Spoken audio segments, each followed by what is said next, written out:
Van એમડીવી Sadru સ્થળોએ આ કામગીરી કરવામાં આવશે અને જે અલગ અલગ સ્થળોએ લઈ જવામાં આવશે.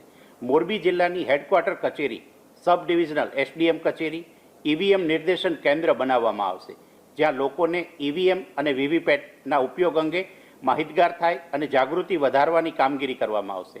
આ જે કામગીરી છે એ 1/1/24થી લઈ 29/2 સુધી ચાલશે અને તે દરમિયાન મોબાઈલ ડેમોન્સ્ટ્રેશન વાન અને ઈવીએમ નિર્દેશન કેન્દ્ર દ્વારા જે 10 જેટલા ઈવીએમ અને વીવીપેટ મશીન દરેક ક્ષેત્રમાં આપવામાં આવ્યા છે, જે તાલીમ માટે જ છે અને તેના માટે તાલીમનું સ્ટીકર પણ અલગથી લગાડેલું છે, જેના દ્વારા લોકોને તાલીમ આપવામાં આવશે. ચૂંટણી આયોગ દ્વારા આગામી સમયમાં નિર્દેશન રથ અત્રેના જિલ્લામાં ફાળવનાર આવનાર છે અને એલઈડી સ્ક્રીન તથા સાઉન્ડ સિસ્ટમ અને ઈવીએમ અને વીવીપેટની જે વિસ્તૃત સમજૂતી છે વિડીયો દ્વારા એ પણ અમે લોકોએ તૈયારી કરેલી છે.